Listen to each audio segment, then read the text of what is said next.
Hello students. आज से हम सेट करना शुरू करेंगे। आज का जो सेट है ये पैराडाइज लॉस्ट पर होगा। इसमें जो भी मैं आपको बतलाऊंगा ये केवल एक एक आंसर होगा। डीपली आपको बतलाऊंगा ताकि कोई भी अगर क्वेश्चन आता है टीजीटी में तो बच के नहीं जाना चाहिए। इसके बाद के जो सेट होंगे वो जितने भी राइटर्स हैं और इसके अलावा लिटरेरी टर्म्स उन पर बेस्ड होंगे। तो ये मान के चलो जो मैं आपको तैयारी करा रहा हूँ वो कंप्लीट होगी, यानी कि केवल आंसर होगा। जो पैराडाइज लॉस्ट है उसका जो एमसीक्यू है वो इस पिक्चर से ही मैंने थोड़ा सा जो है वो बतला रहा हूँ आपको। पैराडाइज लॉस्ट को थोड़ा इंटरेस्टिंग बनाया है जॉन मिल्टन ने।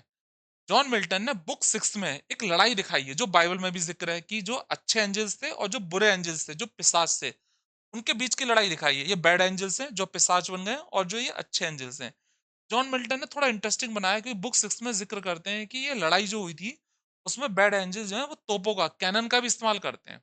इसी पे हमारा पहला एमसीक्यू है। फर्स्ट है, the battle between God's army and Satan's rebel in heaven lasted. जो गॉड आर्मी और जो सैटन के जो रेबल्स थे, विद्रोही थे, उनके बीच में हेवन में लड़ाई हुई थी, वो कितने दिन चली थी? एक दिन, 3 दिन, 7 दिन या 1 घंटा? सीधा सोच के बताओ, मैंने बताया हुआ है वैसे। ये 3 दिन इसका सही आंसर है। 3 दिन, और इसका जिक्र आता है बुक 6 में। देखो थोड़ा ध्यान रखो, 12 बुक्स है, 1 से लेके 6, 7 से लेके 12। ये जो 6 बुक है, जो आधा समझ लो आधा पार्ट हो गया, 6 बुक में एक बहुत बड़ी लड़ाई होती है जो 3 दिन तक चलती है। जो गॉड की आर्मी है उसके जो जनरल हैं वो दो हैं, एक माइकल और गैब्रियल। एल एल, अब एल वाले और भी हैं, ठीक है। माइकल और गैब्रियल, ये थोड़ा ध्यान रखना है। इसमें सैटन से तलवार की लड़ाई होती है, माइकल की। माइकल को ध्यान रखो, चलो माइकल जैक्सन। जैक्सन जैक्सन नाम नहीं है, माइकल जैक्सन की ध्यान रखो। माइकल जैक्सन की लड़ाई होती है सैटन से, जिसमें माइकल सैटन को हरा देता है। सैटन का प्राइड हर्ट होता है, कहाँ मैं गॉड को चैलेंज कर रहा था, कहाँ मुझे एक जो है एंजल ने हरा दिया। तो दूसरे दिन जो सैटन है वो अपने साथियों के साथ में जो है लड़ाई से पहले मंत्रणा करता है कि भाई हम जो है इस बार कैनन, तोपों का इस्तेमाल करेंगे। और जब दूसरे दिन लड़ाई होती है, तोपों का इस्तेमाल करते हैं, तो जो गॉड की आर्मी है उसमें थोड़ी भगदड़ मच जाती है। वो भागते हैं और भागकर वो क्या करते हैं, पहाड़ियां फेंकना शुरू कर देते हैं। उससे क्या होता है, हर तरफ जो है वो एक तरह से भगदड़ सी मच जाती है। बहरहाल दूसरी लड़ाई जो है ऐसी खत्म हो जाती है, कोई निर्णय नहीं होता। तीसरी दिन जो लड़ाई होती है वो निर्णायक होती है। तीसरे दिन की लड़ाई में जो गॉड का बेटा है, सन, जीसस, वो पार्टिसिपेट करते हैं और यहां पर वो एक हथियार का इस्तेमाल करते हैं, लाइटनिंग बोल्ट्स, बिजली के वाला, बिजली वाला जो हथियार है उसका इस्तेमाल करते हैं, जिससे सैटन की आर्मी पूरी की पूरी हार जाती है। और सैटन और उसकी आर्मी, हेवन में एक जगह होती, होल बनता है, उससे बाहर भाग जाते हैं और वो हेल की तरफ चले आते हैं। तो ये 3 दिन की लड़ाई हुई थी जो बुक 6 में हुई थी, 3 दिन की लड़ाई। नेक्स्ट है second, the two archangels who serve as generals in God's army. जो गॉड आर्मी थे उसमें दो आर्च एंजल्स थे। कौन से थे वो? देखो, दो मेन एंजल्स थे जिन्होंने गॉड की आर्मी में जनरल का काम करा था। और ये मैंने अभी बताया पहले में ही है, तो सीधा सीधा इसका आंसर है। कौन है? एल एल वाले हैं। एल वाले सारे हो गए। कौन से? माइकल और गैब्रियल। इसमें जो माइकल है, ध्यान रखो, माइकल जैक्सन, इसकी सीधी सीधी लड़ाई हुई थी सैटन से। तो ये दो आर्च एंजल थे, इनकी लड़ाई हुई थी। Earth is described as being connected to heaven by, देखो पैराडाइज लॉस्ट में थोड़ा इंटरेस्टिंग बनाया हुआ है। टच जो है वो बाइबल से लिया हुआ है। इसमें बताया हुआ है कि जो गॉड है, जो अर्थ है, वो हेवन से कनेक्टेड है। किसमें? स्टेपिंग स्टोन्स, सीढ़ियों से जुड़ी हुई है, चांदी की रोप से है, गोल्डन चैन से, या गोल्डन लैडर से, किससे? देखो जो यहाँ पे यूनिवर्स है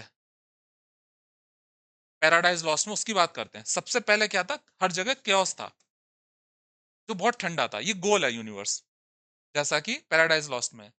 उसके बाद में ईश्वर ने सबसे पहले बनाया हेवन, और सारे प्राणी जो थे वो हेवन में ही रहते थे। बाद में क्या हुआ, हेवन में जो सैटन था उसने बगावत करी, लूसीफर ने। तो जो सजा के तौर पे फिर बनाया गॉड ने हेल, जो बिल्कुल बॉटम पे है, ये है हेल। लेकिन कुछ ऐसा होता है कि गॉड को लगता है कि भाई अब कुछ लोग जो हैं वो यहाँ चले गए और यूनिवर्स खाली है, तो एक नया संसार बनाया जाए। तो वो एक नया संसार बनाते हैं, इसमें पृथ्वी और बाकी आते हैं, ये है वर्ड। और ये हेवन से जो कनेक्टेड है वो है गोल्डन चैन से। गोल्डन चैन से ये कनेक्टेड है।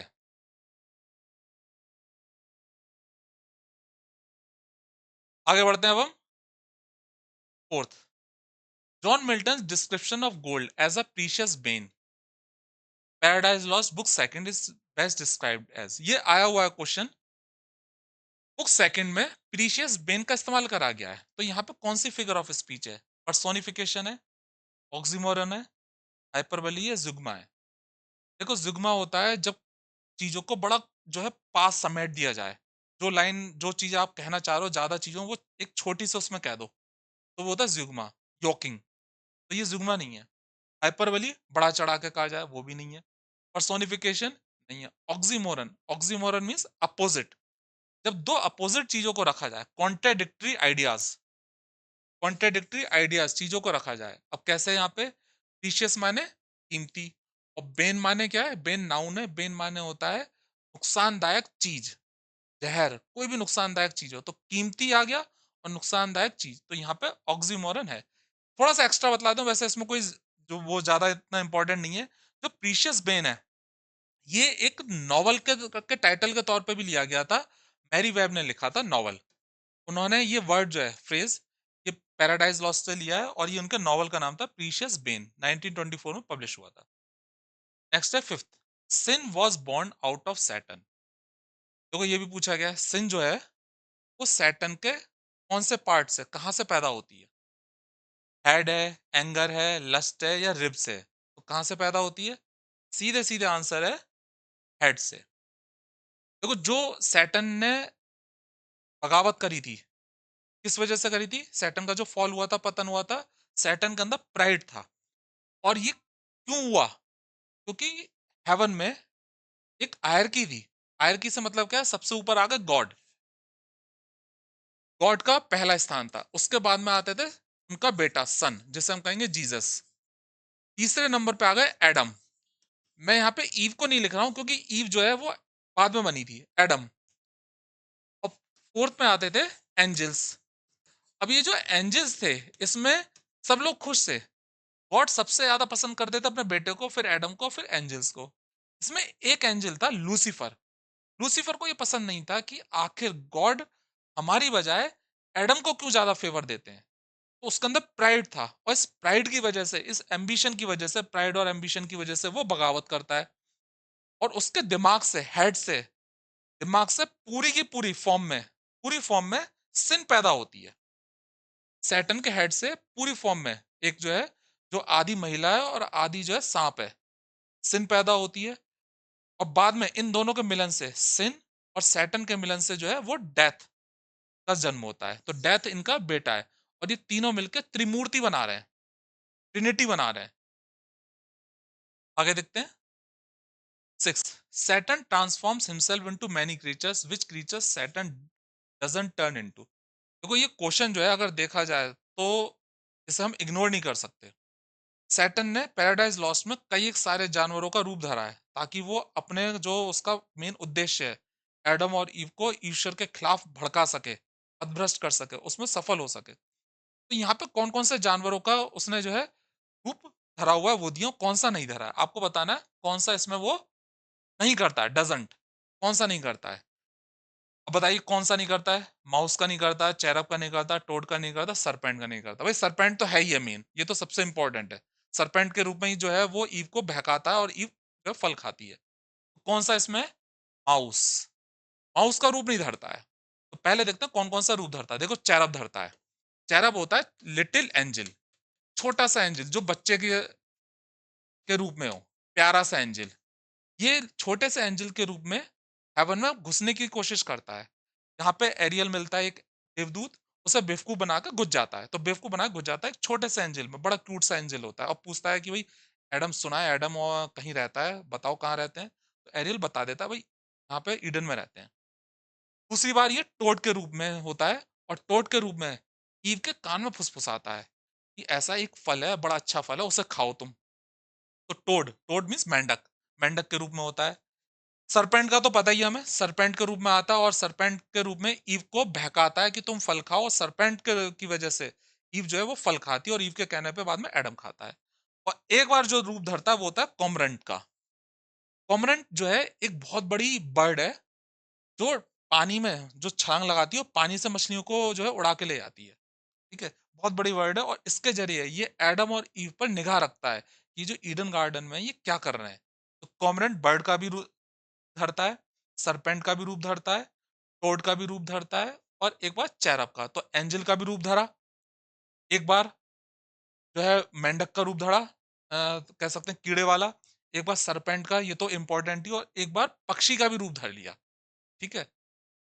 नेक्स्ट देखते हैं अब 7th, who might be considered as God's friendliest and most sociable of all angels। तो कुछ ऐसे एंजल्स हैं जिनके नाम हमें ध्यान रखने पड़ेंगे।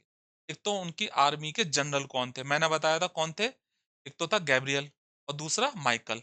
माइकल से बता, माइकल जैक्सन, माइकल की लड़ाई होती सीधे सीधे सैटन से। लेकिन उनका कौन सा सोशेबल, बातूनी, फ्रेंडली, जो बहुत बातें करता था, कुछ फ्रेंडली था, वो कौन था? उसका सीधा आंसर कौन सा होगा? उसका सीधा आंसर है रफाएल। अब इसको कैसे ध्यान रखोगे भाई? हमारा इंडिया का सबसे बड़ा दोस्त कौन है? रशिया। रशिया के बाद कौन आता है? फ्रांस। फिर फ्रांस से हम जो कौन सा खरीदा हमने हथियार? एयरक्राफ्ट रफाइल खरीदा। क्यों खरीदा? क्योंकि हमें पता है फ्रांस जरूरत के समय एकदम से चीजें प्रोवाइड करा देगा, टेक्नोलॉजी भी अच्छी है और बड़ा भरोसेमंद है, हमारे साथ भी रहता है। तो हमारा दोस्त जो है, फ्रेंडली जो है, वो कौन है? फ्रांस। और फ्रांस ने हमें कौन सा एयरक्राफ्ट दिया? रफाइल। तो जो रफाइल है वो सबसे सोशेबल है और फ्रेंडली है। सोशेबल और फ्रेंडली है रफाइल। और जो आर्मी में जनरल थे, गॉड की आर्मी, होते हैं माइकल और गैब्रियल। एल वाले हैं सारे के सारे। ठीक है? ये जो रफाइल है, ये एडम और ईव के पास जाता, उन्हें चेतावनी देता, उनके साथ खाना भी खाता, उनके साथ बातचीत भी करता है। तो सोशेबल है, फ्रेंडली भी है। नेक्स्ट है 8th, every day before the fall Adam and Eve went out to work. What did their work consist of? भाई, एडम और ईव को जब स्वर्ग से निकाला जाता है, उससे पहले रोजाना एक कार्य करा करते थे वो ईडन गार्डन में। वो क्या कार्य करते थे? Hunting and gathering food. Hunting, भाई हंटिंग की वजह से नहीं, हंटिंग तो नहीं करेंगे क्योंकि यहाँ पे जितने भी जानवर थे, सब बड़े पीसफुली रहते थे ईडन गार्डन में। दूसरा, tending to the garden of Eden, जो गार्डन था उसमें जो पेड़ पौधे थे उनका ध्यान रखते थे। सी, बिल्डिंग शेल्टर, जो अपने लिए एक शेल्टर बनाते थे रोजाना, ये भी नहीं होगा। Naming all God's creatures and plants, जितने भी गॉड के क्रीचर्स थे या प्लांट्स थे उनका नाम जो था वो पुकारते थे। इसमें सीधा सीधा आंसर है, जो ईडन गार्डन था उसकी वो देखभाल ही करा करते थे, उसकी वो घास काटते थे, पत्ते वगैरह, उनका जो है एक गार्डनर की तरह थे वो, बड़े रखवाली करते थे। तो ये उनका रोजाना का कार्य था। 9th, Milton's paradise lost is. अब इसमें क्या है? Has no trace of personal element. इसमें कोई पर्सनल एलिमेंट नहीं है जॉन मिल्टन का। क्या? कि क्वाइट ऑब्जेक्टिव है। ऑब्जेक्टिव भी वही होता है कि जो है कोई लेना देना नहीं है मिल्टन का इससे। Has none of the above qualities, कोई इसमें नहीं है। या फिर is notable for its autobiographical passages. तो क्या इसमें सही है? अगर हम मिल्टन की बात करें तो इसमें हमें ऑटोबायोग्राफिकल टच मिलता है। अगर हम पैराडाइज लॉस्ट को पढ़ें तो कई एक सारी चीजें हमें जॉन मिल्टन की लाइफ या उनकी सोच से मिलती जुलती लगेंगी। जॉन मिल्टन बाई फेथ कहें तो वो प्यूरिटन थे, और प्यूरिटन जो थे वो एक तो बाइबल में बहुत ज्यादा विश्वास करते थे, सर राजा के खिलाफ थे। जब जॉन मिल्टन ने लिखना शुरू करा था उस समय चार्ल्स फर्स्ट राजा थे, और चार्ल्स फर्स्ट एक तरह से डिक्टेटर थे।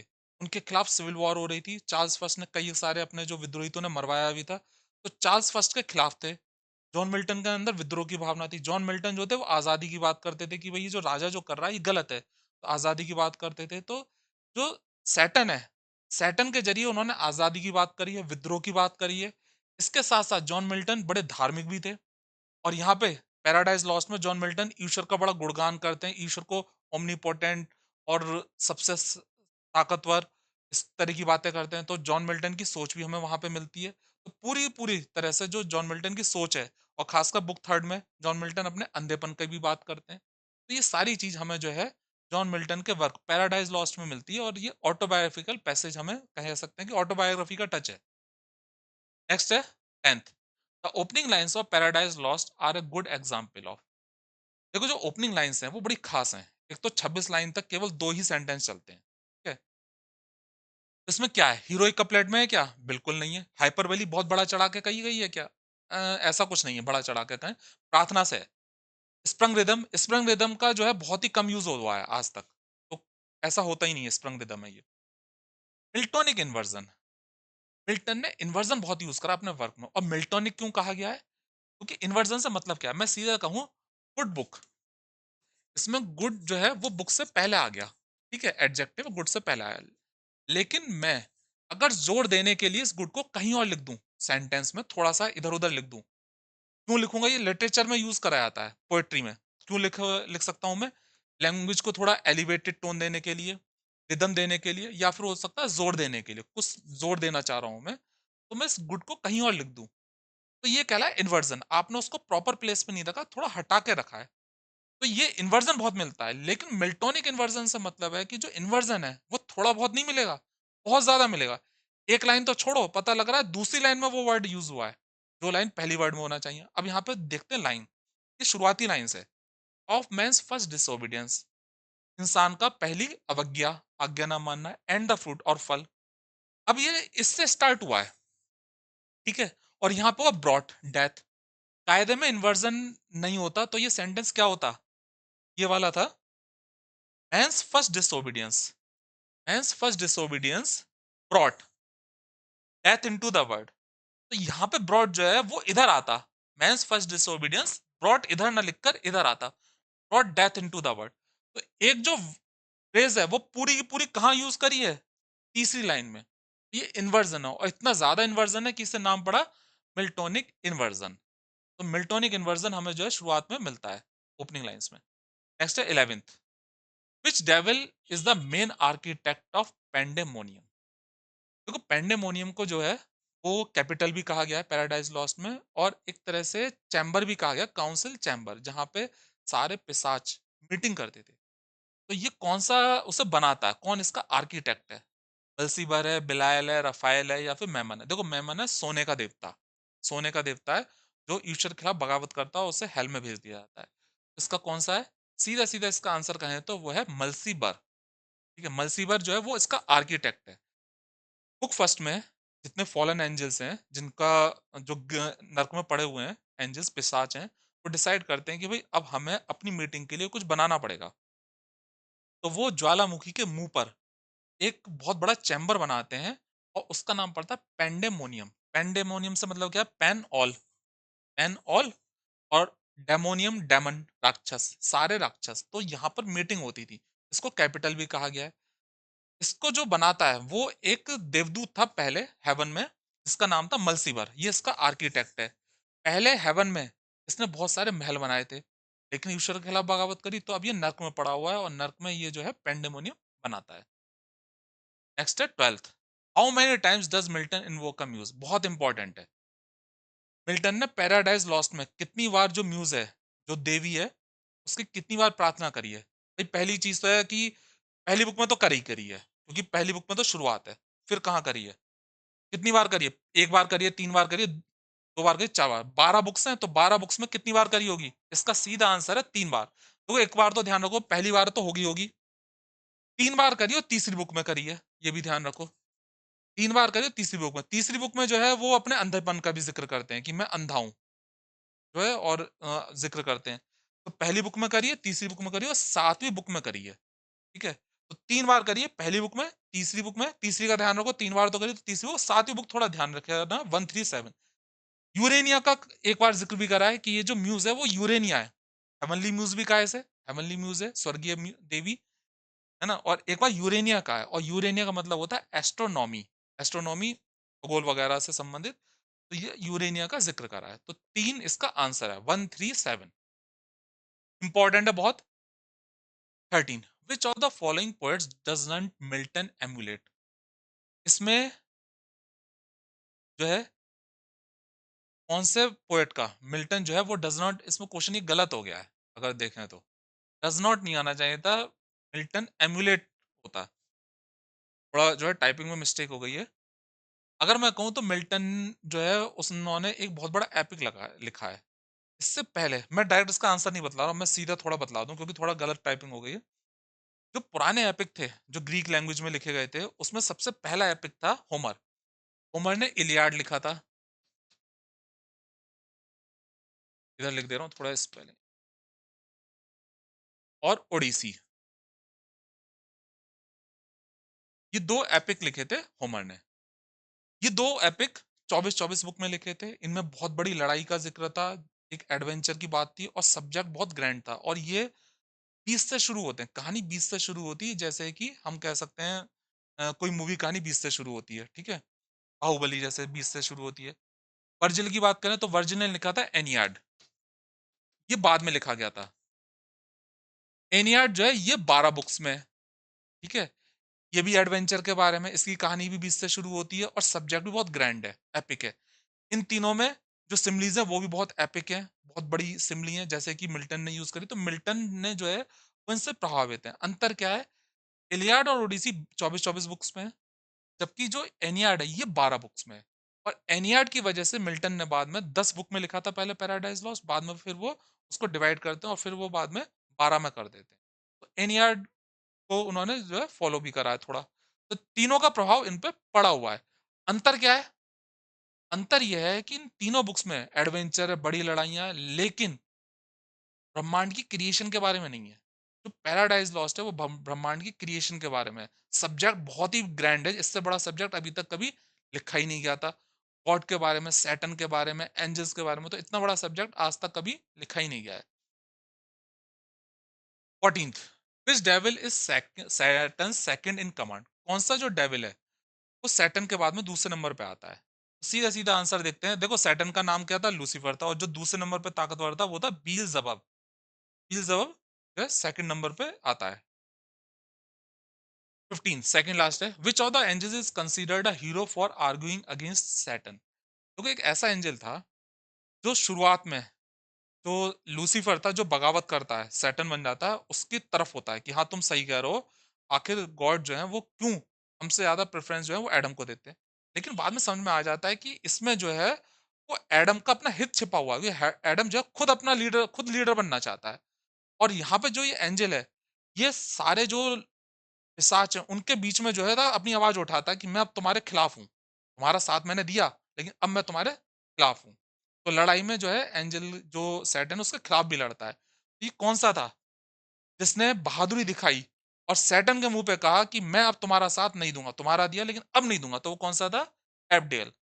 ध्यान रखना, एबडेल जो है उसको बहुत ही हीरो कहा गया है, बहुत ही बहादुर कहा गया है क्योंकि सैटर्न के सामने कहता है कि अब मैं तुम्हारे साथ नहीं खड़ा हूंगा। 16 लास्ट है, what does Eve do when she first becomes conscious? जब ईव को होश आता है, ईव जन्म लेती है, तो वो क्या सबसे पहले देख करती है, क्या देखती है? तो ईव का जो जन्म हुआ है वो एडम की रिब से हुआ है, पसली से। सबसे पहले एडम ही बना था। फिर एडम कहता है भाई ईश्वर से कि मैं अकेला हूँ, मेरा मन नहीं लगता, तो गॉड जो है वो एडम की रिब पसली से ईव बना देते हैं। ईव क्या करती थी? Go in search of her mate, अपने मेट साथी की तलाश में जाती है। Talk to the animals, animal से बात करती है जब वो बनकर आती है। Look at her reflection in a stream, अपना रिफ्लेक्शन स्ट्रीम में देखती है। Eat the fruit of the tree of knowledge, या वो पहले फल खाती है जैसे ही जन्म होता है। इसका आंसर अगर हम कहें तो वो अपना रिफ्लेक्शन देखती है पानी में कि वो कैसी हो। जैसे ही वो अपना रिफ्लेक्शन देखती है उसे अपना चेहरा बहुत ही अच्छा लगता है, अपने चेहरे से उसे प्यार हो जाता है। वो बहुत ही खूबसूरत थी, तो अपना सबसे पहले चेहरा देखती है और उसे अपना चेहरा बड़ा अच्छा लगता है। यहाँ पे बात करें तो इंपॉर्टेंट इंपॉर्टेंट चीजें मैं आपको बता देता हूँ शॉर्ट में। देखो बुक फर्स्ट तो है ये, वो तो मैंने आपको कराई हुई है कि बुक फर्स्ट में जो है सारी स्पीच है, जो सैटर्न है और उसके बाद के जो है बील्ज़ेबub, इन सब की स्पीच है। बुक सेकंड की बात करें तो सैटर्न जो है वो हेल से निकलता है, हेल के गेट पर उसे सिन और डेथ मिलते हैं। यहाँ पे तीनों मिलकर जो है प्लानिंग करते हैं कि वो अब जो एक नया संसार बन रहा है वहां पे जाएंगे और उस पर राज करेंगे, वर्ल्ड पे नए पे। तो तीनों यहाँ पे ट्रिनिटी बनाने की बात करते हैं। तो सेकंड बुक में जो सैटर्न है वो हेल से निकलता है। बुक फोर्थ में सैटर्न जो है वो ईडन में घुसता है। बुक फोर्थ में ईडन में घुसता है। यहाँ पे एडम और ईव जो थे वो खुशी खुशी रह रहे थे। ईडन गार्डन में घास काटते थे, उनकी जो था पेड़ पौधों की रखवाली करते थे। तो फर्स्ट टाइम जो है एडम और ईव को जो हम देखते हैं वो बुक फोर्थ में देखते हैं। बुक सिक्स में बहुत इंपॉर्टेंट है, लड़ाई होती है। बुक सिक्स में लड़ाई होती है, मैंने बताया था first to six, 7 to 12। Book six में लड़ाई होती है, इसलिए जरूर ध्यान रखना। बुक सेवन सबसे छोटी है साइज की बात करें तो। बुक एट्थ में जो है वो गॉड बनाते हैं ईव को एडम की रिब से, बुक एट्थ में बनाते हैं, ठीक है। बुक नाइन बहुत इंपॉर्टेंट है, ध्यान रखना। बुक नाइन्थ में जो है सबसे लंबी है और इसी में ही जो ग्रेट फॉल हुआ है, ग्रेट फॉल मीन्स सबसे बड़ा जो पतन हुआ है, सैटर्न जो है जो सरपेंट के रूप में जाता है, सांप के रूप में, और ईव को कहता है कि तुम फल खाओ। ईव फल खाती है और ईव के कहने पे एडम खाता है। ये जो ग्रेट फॉल हुआ है, ये बुक 9th में हुआ है। इसलिए ज़रूर ध्यान रखना, बुक 9th और एक बुक 6th, ये तो ध्यान रखना ही है। बुक 10th में जो है, गॉड अपने बेटे को भेजते हैं और कहते हैं कि जिन्होंने भी मेरी आज्ञा नहीं मानी, सैटन ने को तो मिलेगा ही मिलेगा, क्योंकि सैटन तो है ही बुरा, और एडम और ईव को भी अब सजा मिलेगी। ये अब नए संसार में जाएँगे जहाँ पे सजा के तौर पे इन्हें मृत्यु का सामना करना पड़ेगा। तो 10th बुक में जो है इनको सजा सुनाई जाती है। 12th बुक लास्ट बुक है। 12th बुक में जो है एक देवदूत आते हैं माइकल, और वो बताते हैं एडम को कि तुम जब नई दुनिया में जा रहे हो वहाँ पे क्या होगा? वहाँ पे अब्राहम जन्म लेंगे, मोसेस जन्म लेंगे, और जीसस जो ईश्वर का बेटा है, वो जन्म लेगा, और वो जब पाप बढ़ जाएगा तो अपनी सैक्रिफाइस द्वारा इंसान को दोबारा से स्वर्ग दिलाएगा। अपने पाप, अपने को जो बलिदान करेगा, और इंसान जो स्वर्ग से दूर जा चला गया, अब स्वर्ग नहीं मिलेगा उसे, उसके बाद से स्वर्ग मिलना शुरू होगा इंसान को, जब सन गॉड का बेटा सन अपने प्राणों की आहुति दे देगा। ये एक शॉर्ट में कहानी है। इसका चाहे स्क्रीनशॉट ले लेना आप। वैसे मैंने बताया हुआ है, स्क्रीनशॉट ले लो। इसी के साथ में हम इसे खत्म करते हैं। मिलते हैं अगले वीडियो में। Good bye.